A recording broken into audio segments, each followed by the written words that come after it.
Olá pessoal, muita paz, muita luz a todos. É com grande alegria que nós estamos aqui hoje com todos vocês. Tá?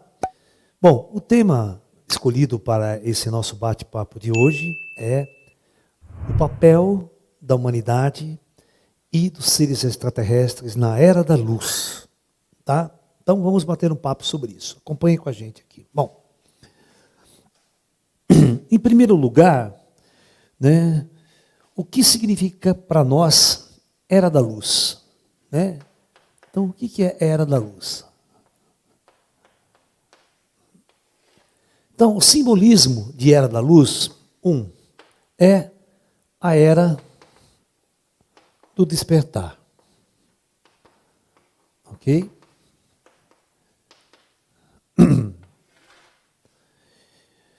Por isso que nós estamos vivendo numa era que nós chamamos de Era das Trevas, né?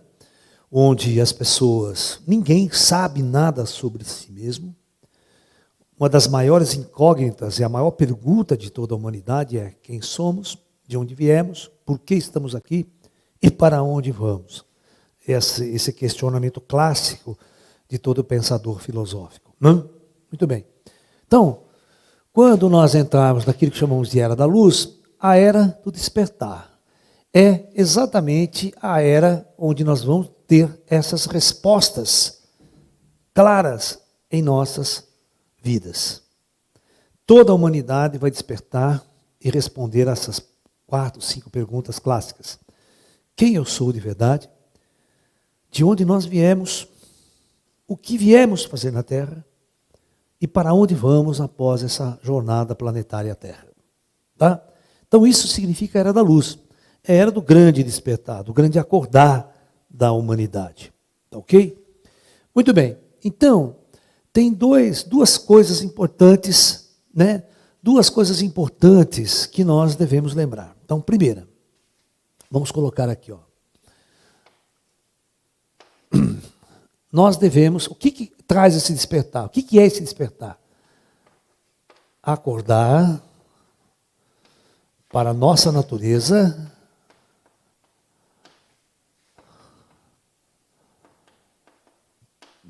espiritual, extrafísica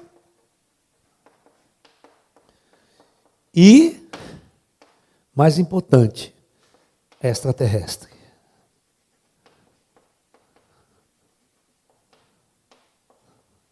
Nós somos seres extraterrestres. Nós temos que acordar para essa natureza. Nós somos seres que viemos de outros lugares para viver uma experiência na Terra. A hora que a gente acordar, a gente vai descobrir de onde nós viemos.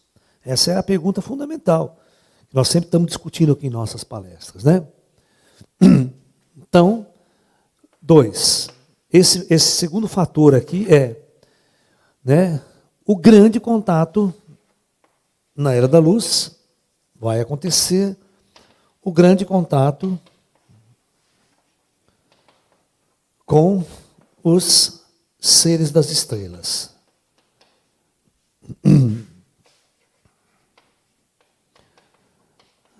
Ok? Seres das estrelas, aquilo que vulgarmente é chamado de ET. ETs. Tá? Muito bem. Então, esses dois fatores importantes vão fazer parte do grande despertar da humanidade na chamada Era da Luz. Então, o ser humano vai acordar para a sua natureza espiritual e nós vamos contatar os seres extraterrestres, que, é claro, vai ser uma simbiose bastante interessante, porque os ETs, né, irão nos ajudar nesse grande despertar. Então, na verdade, qual é o papel dos ETs? Então, 3. Os ETs irão nos ajudar, né, nessa operação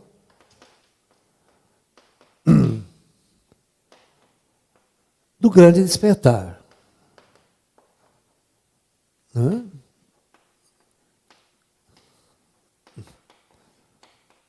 Uma vez que você é uma alma desperta, nós podemos chamar de almas iluminadas. Uma vez que a alma desperta, tudo muda, cara. Todos os fatores, todas as regras mudam. A partir do momento, eu vou viver em função do meu espírito, da minha alma. Não vou viver em função dos valores materiais mais deste mundo. 2, a partir do momento que nós entramos em contato direto com as inteligências extraterrestres, muito mais avançadas científica e tecnologicamente, isso também vai mudar todos os paradigmas da ciência e vai mudar todos os paradigmas da tecnologia também. Tudo aquilo que a gente sonha tecnologicamente pode ser transferido para os ETs.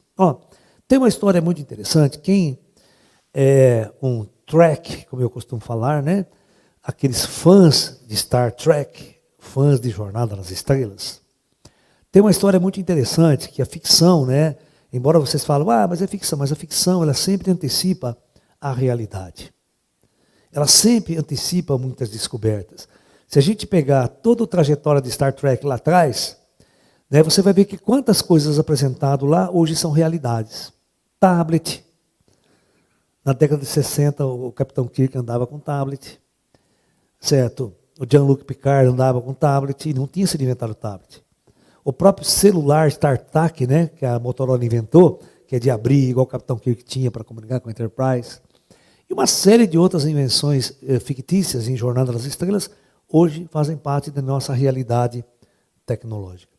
Uma coisa é o pendrive.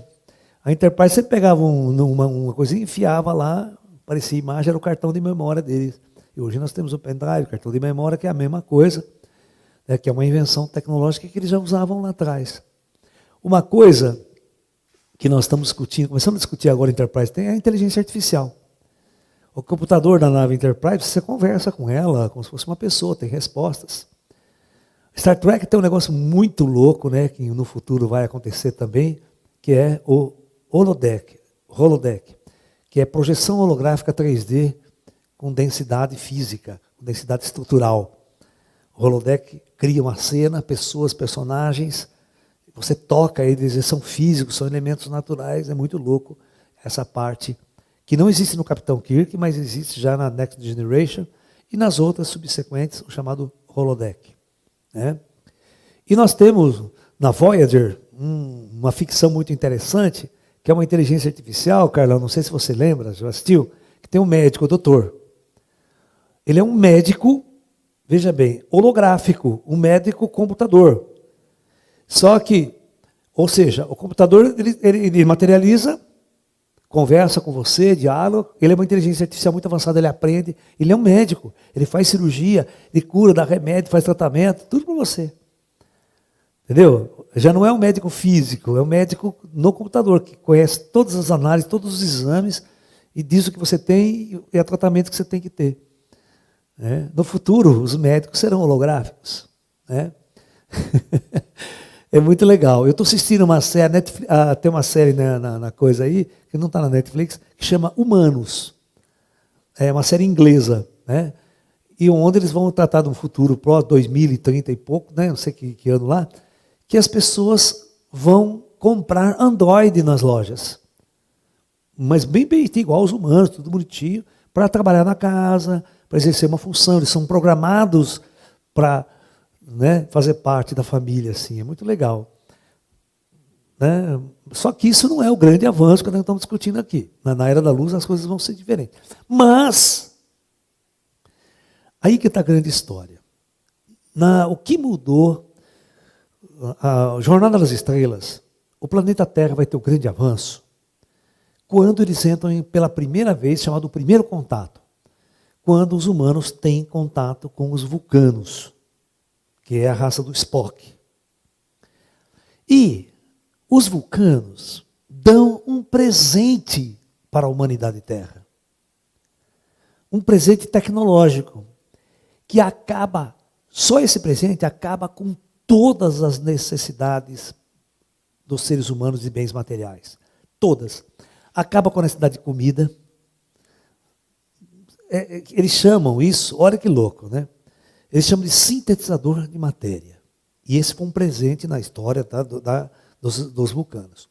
É uma máquina que, a partir da energia, dessa famosa lei, né, E igual a mc², de Einstein, eles pegam energia pura e transforma e sintetiza naquilo que você quiser.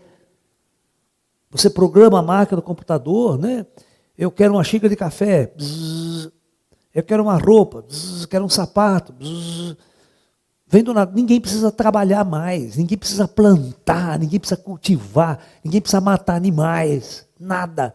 Você chega para a máquina do computador, quero, né? Inclusive, se você assistir o Jornada das Estrelas, vocês vão ver que tem 1.200 tripulantes, segundo a estatística. Ninguém leva comida, não tem restaurante, não tem nada, não tem quem cozinha, não tem quem passa roupa, quem cozinha, ninguém leva toneladas de água. Tudo é o sintetizador de matéria. Certo? Precisa de comida. Eu quero um prato de comida assim assado.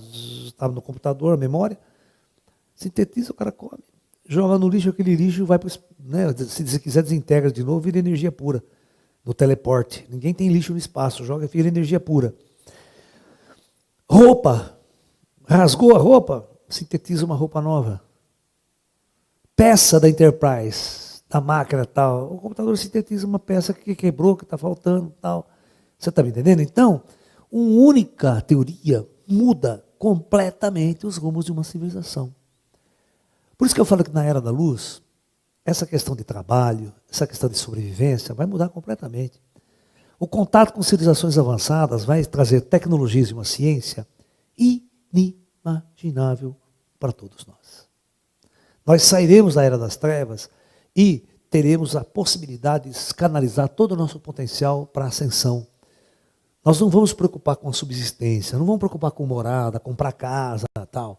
Nós vamos procurar, na Era da Luz, depois do grande despertar e a ajuda dos ETs nesse processo, simplesmente para a ascensão das almas para planos superiores.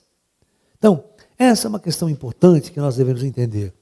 Era da Luz é o último estágio da matéria. Escrevemos um papo interessante que a gente pode colocar aqui, que eu falo para as pessoas, né? Que é o seguinte. Então, veja bem. Vamos entender o conceito de Era da Luz de uma forma mais avançada aqui, né? Então, vamos lá. Eu vou fazer um gráfico aqui com vocês. Tá? Esse gráfico é assim. Número de habitantes na Terra, ou seja, população da Terra. Aqui tempo, neste gráfico. Então, aqui nós vamos fazer o seguinte. Este ponto aqui vai ser hoje para nós. Tá? Então, nós vamos partir de 7,5 bilhões de habitantes. Esse número na nossa escala. Então, nós podemos até, subir até mais um pouquinho aqui. Mas, quando nós entrarmos definitivamente na Era da Luz, tiver um fenômeno, tiver algo que seja um marco, um contato em massa com os ETs, a partir deste momento, a civilização Terra, ela vai passar por um processo que é a transformação, o acordar, o despertar. Desculpe, pessoal. E simplesmente a civilização vai fazer isso aqui, ó. E vai zerar. Posso calcular mais ou menos isso aqui, né? Uns 2.000 anos.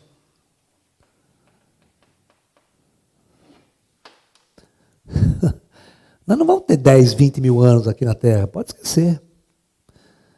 Entrou na Era da Luz. A Era da Luz significa a preparação para a grande partida. Ok? Nós viemos à Terra com uma intenção, nós viemos à Terra viver uma experiência e viemos viver uma experiência de ascensão. Tá? Quando nós entramos na Era da Luz, a Era da Luz é o começo da ascensão. E a partir do momento que essas pessoas vão vivenciando mais luz, mais luz, mais luz, a tendência é que essas almas partam do projeto Terra após a sua morte, ou o conceito de morte vai mudar completamente também, tá? Nós vamos partir consciente da matéria, como Yogananda partiu, vamos partir consciente da matéria e vamos embora daqui. Por isso que a tendência após um prazo é zerar a civilização na Terra. Quando isso acontecer, a Terra será palco de um novo projeto planetário que ninguém pode prever qual seja. Para que esse planeta vai ser usado pelas inteligências cósmicas nesse próximo período. Durante 2 grandes períodos foi usado para um projeto semelhante ao que nós estamos vivendo aqui, Atlântida e hoje. Mas o terceiro projeto na Terra, até hoje ninguém sabe como é que vai ser, né? Depois desse período aqui, quando findar a Era da Luz, onde todas as almas encarnadas na Terra vão embora desse planeta. Vocês têm que entender que quando o Espírito entra na Era da Luz e a gente entra com esse contato, nós vamos nos tornar uma coisa chamada cidadãos cósmicos. Escrevi que é interessante, se a gente olhar a série Jornada nas Estrelas, o Jean-Luc Picard, muito raramente, mas muito raramente, ele vem na Terra, ele vem visitar a Terra. É muito engraçado, a nave para numa base estelar, reabastece, arruma, tal, conserta os defeitos, problemas, e sai para a missão no espaço. Raramente eles voltam, ou vêm, se vier para a Terra, vem para passar uns 2, 3 dias só, de férias, e pum, para as estrelas. Por quê? Porque a partir desse momento, o ser humano já não é, ele é um ser estelar. Ele é uma alma estelar. Ele é um ser que navega nas estrelas, liberto da condição densa de superfícies planetárias. Então, eu quero que vocês entendam, por isso que não é muito inteligente você chegar por aí e falar, Laércio, você conhece esse ser que veio das Pleiades? Você conhece esse ser que veio de Alfa Centauro? O lance é o seguinte, gente. A verdadeira morada de seres ascensionados não são mais planetas. Os seres extraterrestres não têm uma origem planetária. Há bilhões de anos atrás, eles podem ter vivido uma experiência, como nós estamos vendo aqui na Terra, por um período de tempo. Mas a partir do momento que houve um processo de ascensão dessas raças, eles são seres estelares. Qualquer planeta da galáxia, eles param e ficam lá, no plano astral do planeta. Se quiser vir no plano físico, eles vêm. Mas eles não têm mais, você não pode falar assim, olha, eu contatei um ser de Órion. Eles dizem isso para os médios, para os sensitivos, que a cabeça do sensitivo não dá para ir mais longe. O sensitivo não conhece galáxias, não conhece astrofísica, não tem essa noção. E tudo isso na outra realidade dimensional ainda, é mais difícil entender isso. Não é uma realidade física real, é na outra dimensão estrutural do universo. Então esses seres navegam com naves sofisticadas e vivem pelo universo afora. Eles estacionam, passam um mês aqui, um ano lá, eles não têm mais um lugar real de origem física. E quando nós humanos percebermos também, esse planeta vai deixar de existir como morada de nossos seres. Isso aqui não vai ter uma lembrança em nossas mentes apenas como um posto de passagem dos seres humanos, de nós humanos. Um posto de passagem onde aprendemos tal, e vamos embora. E não vamos ter um vínculo com a Terra mais de meu planeta de origem. Você vai perceber que você nunca se originou daqui. Você veio fazer uma passagem. É como eu falo para vocês, 4 bilhões de almas estão na primeira encarnação, chegaram aqui nesses últimos 50 anos. Tá? Essas almas, esses caras não são terráqueos. Nenhum de nós é terráqueo. Nós estamos hoje terráqueos. Mas é óbvio que quando houver a ascensão de todos nós partiremos para as estrelas. E não haverá mais vida aqui na Terra, né, do ponto de vista, né, da raça humana. O reino Terra pode continuar. Entendeu? Então essas informações são importantes para a gente colocar em pauta na nossa discussão do que vai acontecer com a nossa humanidade na Era da Luz. Né? Você quer ver uma coisa interessante também que na Era da Luz eu sempre discuto que vai acontecer? Não haverá crianças mais na Era da Luz. Não tem sentido existir crianças. A nossa ciência vai avançar a tal ponto, e essa interação com os ETs, nós vamos criar organismos biológicos adultos. Roupas, isso aqui. E a alma vai reencarnar ou encarnar num corpo adulto. E esse corpo será projetado sem karma. Esse corpo não vai ter doença, ficar doente, pegar câncer, morrer de câncer, nada disso. A medicina na Era da Luz vai ser a mais perfeita já vivenciada por todos vocês. Os nossos corpos na Era da Luz não ficarão doentes. Os nossos corpos na Era da Luz não vão morrer. Nós não vamos saber o que é morte. A gente só vai partir deste corpo físico, diferente de morrer. Né? Então é bem por aí. Então, grandes novidades nos aguardam para essa humanidade na Era da Luz. Grandes novidades. Né? Então,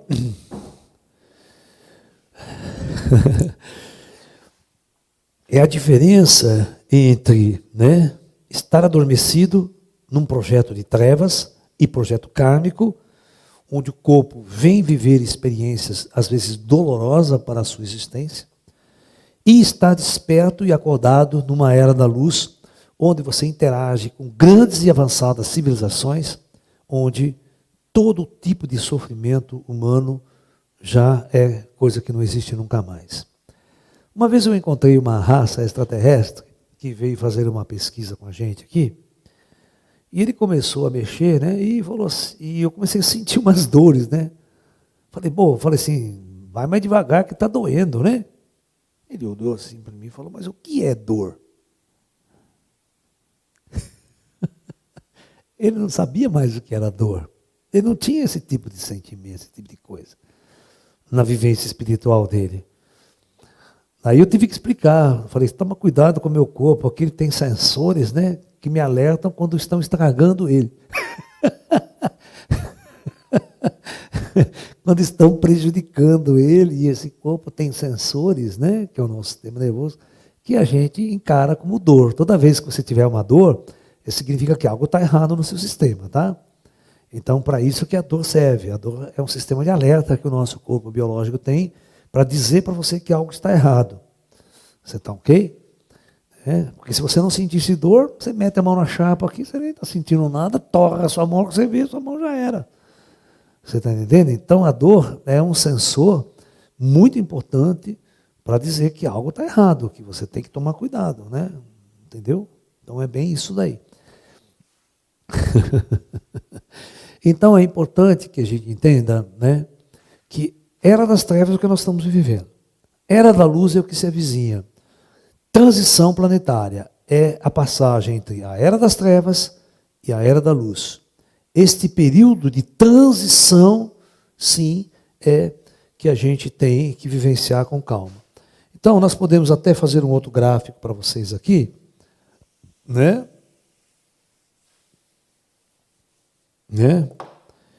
E dizer o seguinte, vamos supor que nesse ponto aqui de nosso gráfico, né, aconteça um evento cósmico, um grande contato, uma grande intervenção extraterrestre, que seria o marco da transição, do início da transição. Ok? Então a nossa humanidade, ela vem vindo, né, dentro de um modelo, ok? E a partir deste momento, com trevas, né, e aí a partir desse momento ela começa a evoluir, a entrar e atingir um estado de luz. Aí ela estabiliza aqui, só que agora eu vou mudar aqui, esse aqui será nível de consciência. Nível de consciência. Então aqui nós estamos nesse período que significa trevas. Mesmo conhecendo ciência, matemática, física, tudo isso que os cientistas conhecem, tecnologia, ainda a gente não tem a verdadeira abertura, que é a abertura da alma, do espírito, da consciência cósmica. Mas este período, então, que vai desse marco até esse ponto aqui, né, onde a humanidade vai ascender para um estado que nós chamamos de luz desperto, ser desperto, e aí ele entra realmente na chamada Era da Luz, né, chamada Era da Luz, ele vai ficar aqui, em termos de consciência. Esse período aqui é o período de transição, que vai exatamente, né, do começo até o grande despertar da humanidade. Então esse é o período da transição. Período das grandes confusões, as grandes, né, tudo pode acontecer nesse período de transição, né? Humanidade despertando, gente confusa, gente perturbada com a nova realidade, com um monte de informações novas chegando, né? E tudo mais, a convivência com tecnologias estranhas, com seres estranhos, ela vai ter que se adaptar com todo esse padrão novo de consciência. Vai ser uma coisa complicada para muita gente, né? Entendeu? Então, assim que estabilizar isso, muitas almas, nesse período aqui, milhões de almas vão partir. Mas não precisa ser por desastre, não, tá? É só você pensar num período de transição que pode durar, né, 50 anos. Em 50 anos, praticamente uma geração inteira foi embora. Morreu, acabou. Você está entendendo? Só que você não reencarna mais ninguém. Não vai fazer aquelas excursões para reencarnar na Terra. 4 bilhões e 50 anos, isso aí já acabou. Não vem mais alma para a Terra. Né? E exatamente estabilizou, e aí começa aquele período que eu falei para vocês de descida. Aqui já começa o período de descida populacional. Né? Então, basicamente, é isso que vocês têm que entender. Existe um período de transição. Esse período ele vai ser um pouco complicado, de sair das trevas para o grande despertar da civilização como um todo. Muitas pessoas vão chegar nesse ponto aqui muito antes que todo mundo. Mas quando toda a humanidade chega junta neste ponto, aí a gente pode dizer que a Era da Luz para o planeta como um todo começou. Imagine, né? Você vê a política brasileira, você vê os debates, as discussões, um bando de animais lá, né? Se matando, se degradando para discutir ideias, né? Complicadíssimo. O ser humano está em umas trevas profundas, né? Você está entendendo? É Neandertal, aquele negócio lá. Tá? E essas pessoas discutindo o destino de um país, o destino de uma cultura, de uma civilização, de um povo. Né? É terrível tudo isso. Terrível, terrível. Isso é treva total. Na Era da Luz, todas essas ideologias se combinarão em uma só. Não tem direita, esquerda, partido. Isso não é bobagem. O ser humano só precisa estar na luz, ele só precisa ser bom, só precisa amar. Tudo ele faz certo, tudo ele faz direitinho, tá entendendo? Não tem que haver discussão. Tá, não tem debate político, debate ideológico. Todo mundo está na luz, todo mundo está enxergando a verdade, está na sua cara. Né? Você está entendendo? Então tudo é muito mais simples. A ciência dá um salto quântico nunca mais visto, né, na humanidade. O sistema econômico deixa de existir como ele é, acaba dinheiro, acaba tudo. Né? Certo? Os valores vão mudar completamente. Mercado, não existe mercado mais. Imagine você com um sintetizador de matéria na tua casa. Não precisa mais ir para supermercado, não precisa ir para loja nenhuma, não precisa ir para lugar nenhum. Você vê que hoje, praticamente, né, nós estamos entrando num período em nossa civilização que as lojas físicas vão deixar de existir. Shopping center vai deixar de existir, tudo isso vai deixar de existir. Você senta na sua casa, você compra tudo pela internet. Né? O que você está precisando, digita ali e vem. Né? E quando a gente tiver a máquina, então, não precisa ir para lugar nenhum. Eu sento ali, o que eu quero? Ou seja, todas as nossas necessidades materiais vão estar supridas. O que você... É aquela velha história. Eu vou fazer uma pergunta para vocês. O que você faria da tua vida se você estivesse no banco, né? 100 milhões de dólares. Algo que você não precisa trabalhar o resto da sua vida, da sua família, da sua geração e tudo mais. E você compra o que você quiser. Né? De necessidades suas, para suas necessidades. Isso é a Era da Luz. Uma maquininha que você tem na sua casa. Né? Como se fosse um forno de micro-ondas que você compra no mercado. E pode chegar um momento que ninguém vai comprar. Você vai ganhar de presente na sua casa um sintetizador de matéria. Certo? Que o governo também reproduz em massa. Você sabe como é que você fabrica sintetizador de matéria? Com outro sintetizador de matéria. Entendeu, Carlão? Oi? Nunca acaba, eles são autorreplicantes. Por isso que ele não custa nada. Que a energia é barata, põe lá. E Carlão, você sabe que você vai lá no... Todo ano vai ter o que nós chamamos lá de upgrade do sistema computador. Porque cada vez o cara inventa uma receita diferente lá, né? Vou fazer um prato lá não sei o quê. Tem lá cerveja romulana. Né? Cerveja romulana, não tinha no cardápio. Agora você faz um upgrade do sistema, cerveja romulana. Você aperta o botão, nunca experimentei uma cerveja romulana, vamos apertar, toma uma cervejinha romulana. Entendeu? Por isso que tem que ter o upgrade do nosso sintetizador de matéria todo de tempos em tempos, que vem receita nova, vem coisa nova, vem objetos novos. Então veja bem, para as mulheres, né, roupa que ela quiser, sapato que ela quiser, perfume francês dos mais caros, eu quero esse perfume francês, que é tudo de graça, não tem mais preço nenhum as coisas. Acaba com todas as indústrias do planeta. Não existe mais indústria no planeta, não existe mais empregado, não existe mais patrão, não existe mais luta de classes.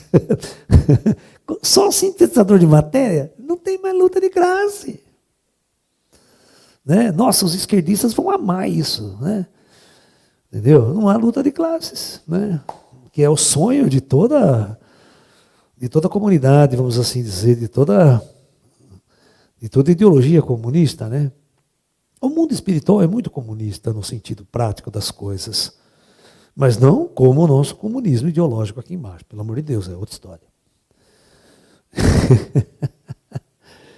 Né? Existe o comunismo das trevas e o comunismo da luz. Né? É uma diferença muito grande. Tá? Então, o que significa entrar em contato com civilizações 1 bilhão de anos à nossa frente, 3 bilhões, 15 bilhões de anos em desenvolvimento científico e tecnológico? Isso é toda a diferença que a gente pode pensar.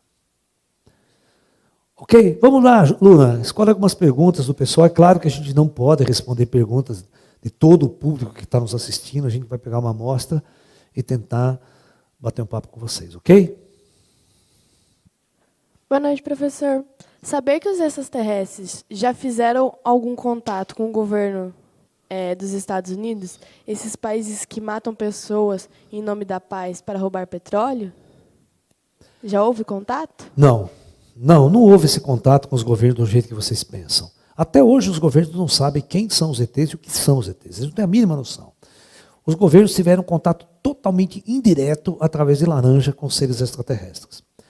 Os governos não têm em mãos nenhuma tecnologia extraterrestre, nenhum disco voador caído, nenhum de prisioneiro. Pode esquecer, tudo aí faz parte da chamada teoria da conspiração. Não tem. Nenhum governo tem verdadeiro contato. Só tem um dedo na cara, assim, né? Que aconteceu desde a década de 60, 50, né? Após 47, vocês não poderão usar armas nucleares. Se vocês usar armas nucleares, nós vamos intervir direto. Então esse foi o dedo na cara dos ETs contra os seres humanos. Mas não, a humanidade, os governos não têm contato com os extraterrestres. Não tem.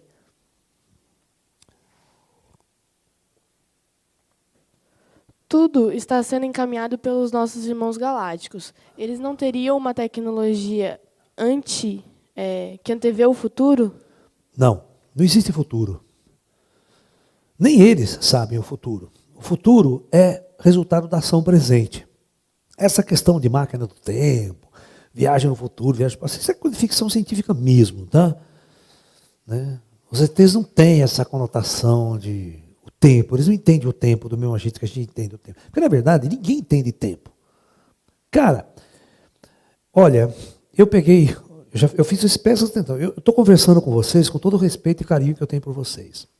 Mas se eu sentar com vocês, universitários, engenheiros, e botar tudo na minha frente, eu provo que vocês não sabem fazer conta. Vocês não sabem matemática simples, elementar. Porque eu sei que o ensino é uma coisa horrível. As pessoas não sabem a base das coisas. Entendeu? E por isso, as pessoas discutem tempo. Né? Tempo é uma coisa que não existe. Tempo é uma invenção humana, uma invenção periódica de movimentos cíclicos. Tudo é baseado em movimentos cíclicos, dia e noite, lua em torno da terra, terra em torno do sol. Tá? É um tempo que a gente diz relacionado a movimento, como se algo passasse. Mas o tempo não existe. O que existe são movimentos cíclicos de objetos estelares ao redor de um sistema planetário. Mas isso não é tempo, nunca foi tempo. Então essa grandeza que os cientistas colocam nas suas equações, para medir coordenadas de eventos, para descrever eventos com equações de movimento, com a própria equação de Schrödinger, né? Todos esses aspectos. E aí vem Einstein e coloca que o tempo ele se distorce com a curvatura dele. Claro que vai se distorcer. O tempo é definido como movimento periódico e o movimento é relação espaço. É uma relação de um movimento dentro do espaço, que você define o tempo. Se você define o tempo em função do espaço, e o espaço sofre distorções, é claro que o tempo vai sofrer distorções, mas não é o tempo real, é o tempo que você inventou, é a coordenada que você criou para medir as coisas. Mas não existe o tempo real. Eu posso fazer uma física sem usar nenhum conceito de tempo.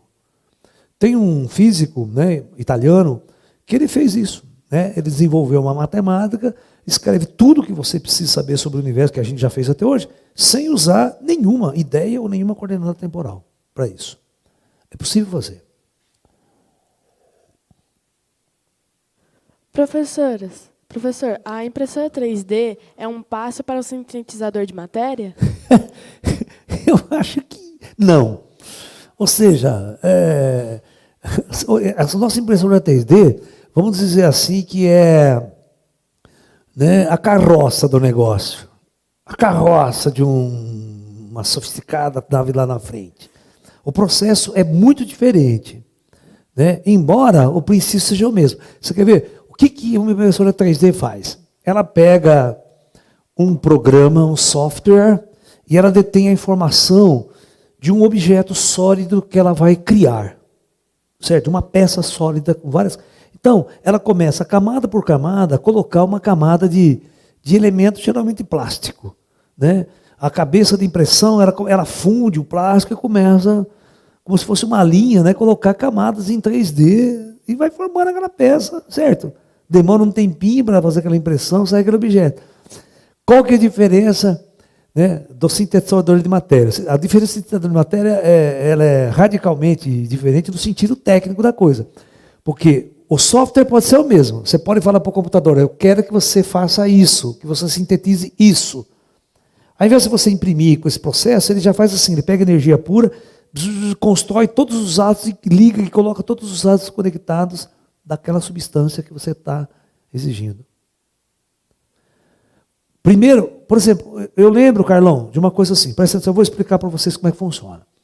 Antigamente, nós músicos, né, nós pegávamos um piano, né, de cauda, aquele piano gigantesco, para você transportar ele 50 negros carregando para levar num palco.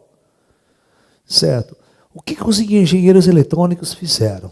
Eles fizeram uma coisa para facilitar a vida do músico. Eles pegaram uma orquestra inteira, imagine uma orquestra com 50 violinos e cordas tocando. Né?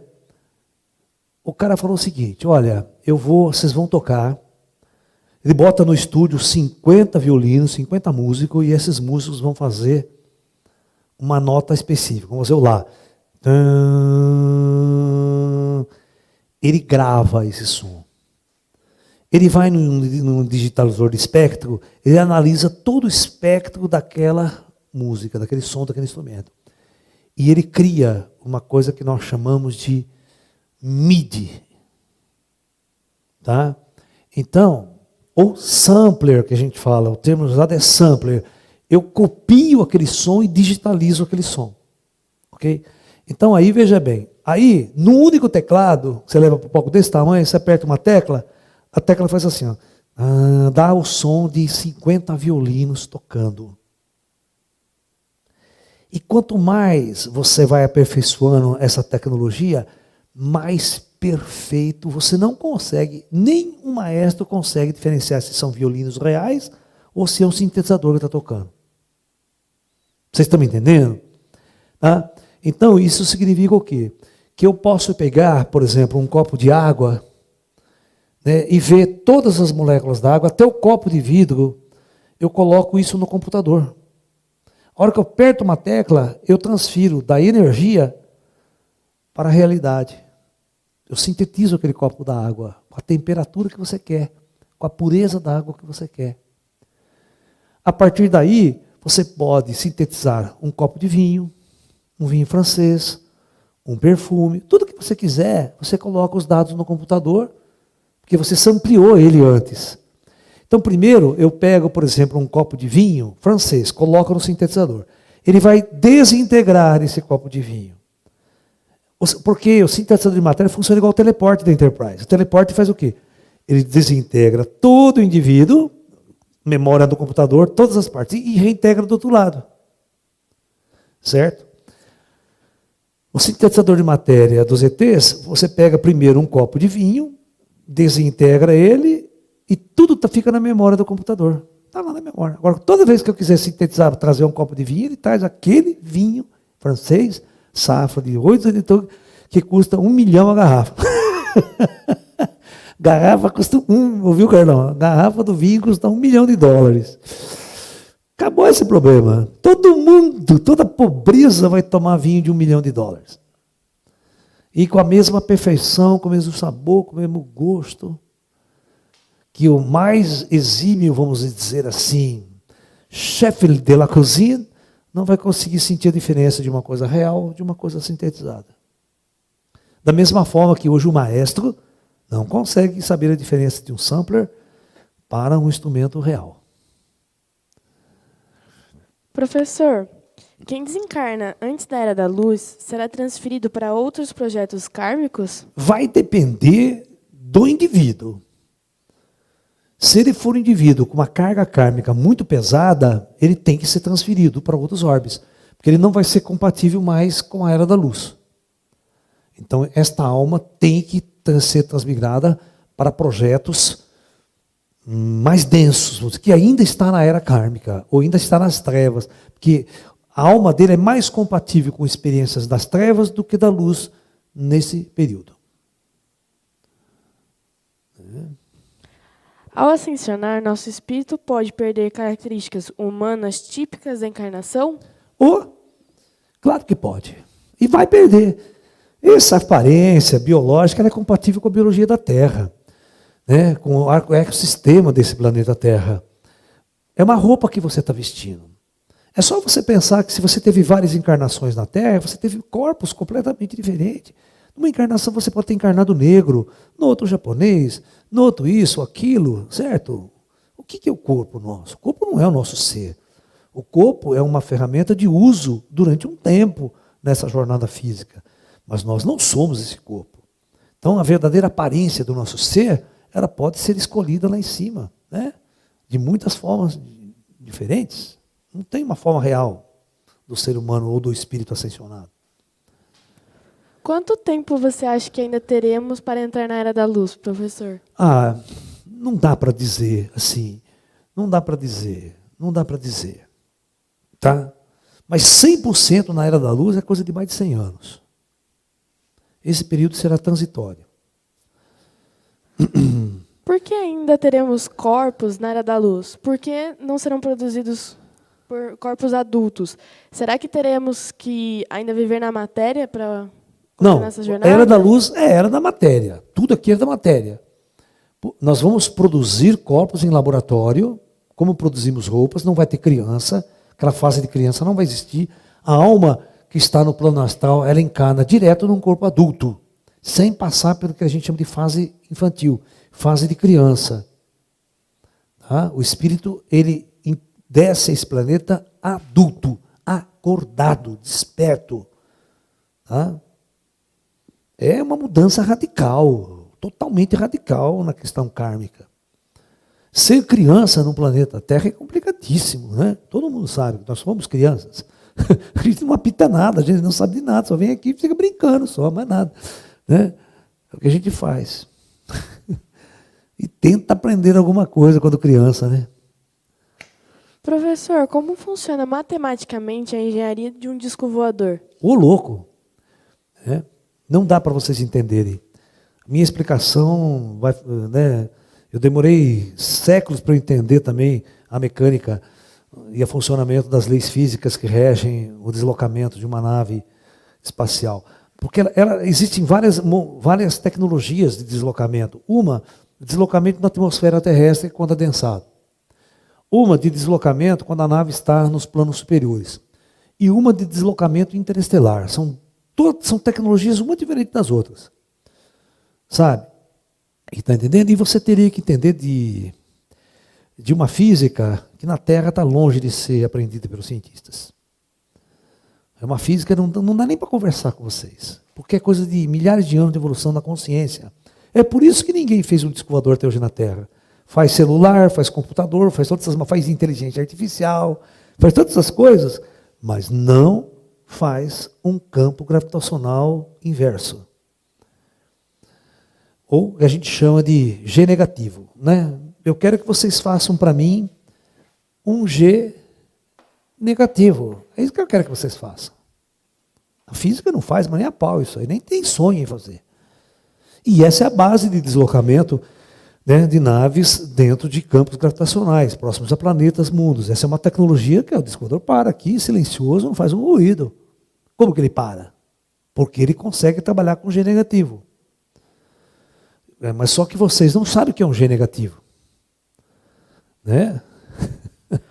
Professor, uma pessoa que ascensionou na Terra pode encarnar fisicamente em outro planeta? Não. Não. A não ser que o planeta esteja na era da luz, mas não tem sentido. Ascensionado significa estar definitivamente fora da matéria. Experiências materiais em qualquer parte da galáxia. Professor, um sintetizador de matéria seria como algo parecido um modificador de Schrödinger do colapso de função de ondas? Nossa senhora, o cara foi fundo aí, né? Que provocaria um decaimento atômico de energia pura. Eu sei o que você está querendo dizer. Um modificador do colapso da função de onda que não é de Schrödinger, não foi o Schrödinger que fez colapso da função de onda. Tá? O Schrödinger, ele fez o quê? O Schrödinger fez a equação de movimento das partículas quânticas.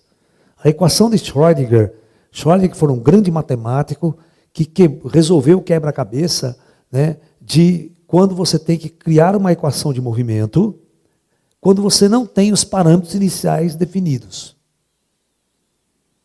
Olha, eu vou explicar rapidamente o que significa isso para vocês. Muita gente, é muito difícil vocês entenderem essas coisas. A mesma coisa que o G negativo. Olha, quando você vai escrever essa equação simples de movimento, que todos vocês aprenderam, S igual a S0 mais VT. Essa equação de movimento uniforme de Galileu lá, tá?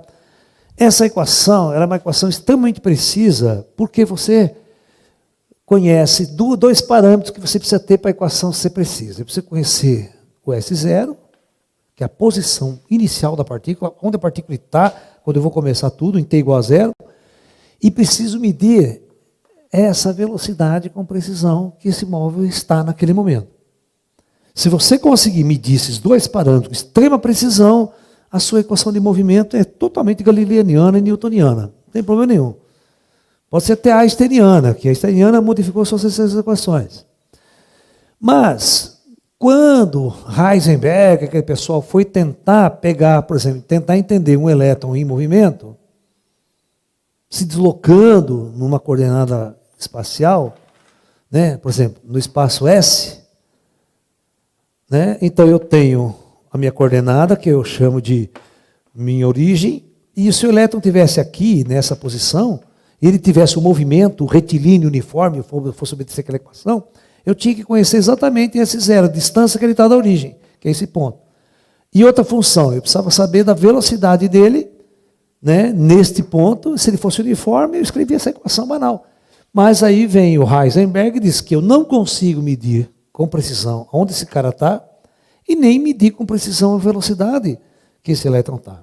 Então, essa imprecisão nessas duas medidas leva a eu não sei como essa equação vai se desenvolver. Eu não sei aonde o elétron vai estar depois de tanto tempo. Eu não consigo medir as coisas. Então, isso me vai dar uma imprecisão numa previsão futura. E isso vai ter como eu não tenho precisão, eu tenho probabilidade. Probabilidade. Então, essa é a explicação simples para vocês entenderem. O Schrödinger, ele simplesmente escreveu uma coisa muito complicada só para colocar esses dois parâmetros probabilísticos dentro de uma tendência probabilística, de uma certa incerteza de erro, na verdade. Né? Muito bem. Aí, depois que Schrödinger fez a equação, um outro cientista, né, fez exatamente uma coisa chamada densidade de probabilidade. De probabilidade. Né? Esse cientista, ele criou uma equação, né, pegando a equação de movimento escrita por Bohr, o psi de x de t, que é uma onda, e fez uma matemática complicada lá. E o resultado dessa densidade de probabilidade é uma equação de onda, tá? Então, a probabilidade não é um número. Por exemplo, você quer ver quando você vai jogar na Mega Sena? Carlão, presta atenção, quando você vai jogar na Mega Sena, a probabilidade do Laércio ganhar, jogando 6 números, é 1 para 50 milhões. Então você tem um número, 50 milhões. Eu vou jogar um dado, qual a probabilidade de eu tirar o número 6? Se eu for jogar um dado? É uma chance em 6. Então eu tenho o número, 1 e 6, número. Mas quando eu vou jogar com a mecânica quântica, eu simplesmente, eu não tenho um número, tenho 10 para 1, 5 para 1, 6 para 1. Eu tenho uma função de onda como resposta. E é uma função matemática essa. Certo? Por exemplo, as funções matemáticas, quando preveem o elétron ao redor, como encontrar o elétron ao redor do núcleo atômico na camada mais alta, no orbital S. No orbital P, que é legal. No S dá uma esfera, mas no orbital S, a probabilidade fica assim, ó. Dá um halteres, né? Em volume em 3D. Certo? Então, a densidade de probabilidade, ela me fornece a região do espaço onde há a maior probabilidade de eu achar o elétron ali. Então, eu nunca vou achar o elétron aqui. Eu só vou achar o elétron dentro dessa figura aqui. E, com muito pouca probabilidade, ele vai estar no núcleo. O elétron. Mas existe uma probabilidade não zero dele estar no núcleo. Às vezes tem uma probabilidade zero, porque aqui está cortando, vira zero, né? Mas muito perto do núcleo você pode encontrar ele. Então, essa equação que diz isso é uma função de onda. Né? Então, quando você acha o elétron, você achou, não tem mais probabilidade. Aí, na física quântica, a gente diz que aquela função de onda que definia a probabilidade, ela colapsa. Porque você achou o elétron. É a mesma coisa. Eu tenho a chance de ganhar na Mega Sena 1 para 50 milhões. Então, a minha probabilidade está 1 para 50 milhões. A hora que o cara sorta a bolinha lá, acabou a probabilidade, porque saiu o número. Foi resolvido. O Zé ganhou lá do Manaus, não sei de onde, eu me ferrei. Né? Então, enquanto há uma probabilidade, você tem aquela chance, 1 para 50. A hora que saiu o sorteio, acabou a sua probabilidade. Quando você acha o elétron, acabou a probabilidade. Então, aquele número que descrevia que você tinha uma chance, não tem mais, porque saiu o número, você não ganhou, você não tem mais chance nenhuma. Por isso que a gente fala, colapsou aquele número, 1 para 50 milhões. No caso do elétron, colapsou aquela função de onda que determinava como o elétron poderia ser encontrado dentro dessas probabilidades matemáticas. Complicou pra caramba, né? Saiu fora até da era da luz. Agora você imagine entender G negativo. Tá? Para você ter G negativo, para você ter um G negativo, você teria que ter uma curvatura de espaço-tempo negativa. Ou um núcleo de massa, de matéria, massa negativa. Tudo isso são probabilidades interessantes para vocês pensarem em casa. Né? Professor, se houver o contato com extraterrestres antes da Era da Luz, vai haver uma mudança de karma para a humanidade? Era da Luz significa Fim da era kármica. Fim da lei do karma sobre os nossos mundos. Você imagine o seguinte, quer ver? Vamos supor que eu estou agora na era das trevas. Os ETs não podem intervir em minha vida. Eu pego um câncer, vou lá, morro.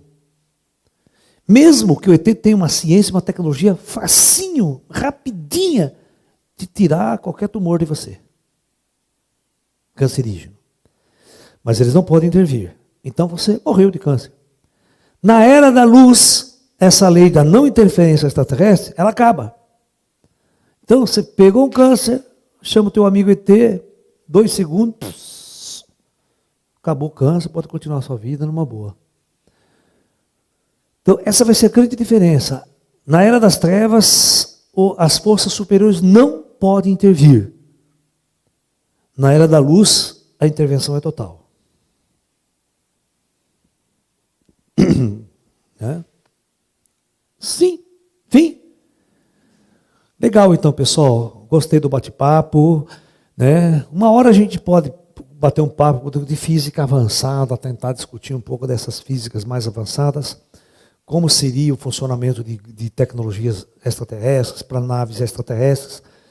Como nós teríamos uma base. Porque, veja bem, imagine eu discutir com vocês bomba atômica em 1500. Ninguém sabia como é que era o núcleo atômico, ninguém tinha noção, nenhuma física foi escrita. Não dava para sentar com os matemáticos da época e discutir física quântica, nem bomba atômica. É a mesma coisa, hoje não existe nenhuma teoria, nenhuma matemática, nenhuma equação sobre antigravidade. Nada sobre isso. Então como é que a gente vai sentar e discutir antigravidade? Não tem nem por onde começar. Porque é uma física muito além de tudo que está na cabeça dos físicos atualmente hoje. Tá? Então é bem por aí. Ok? Então, namastê, muita paz a todos e até o próximo encontro.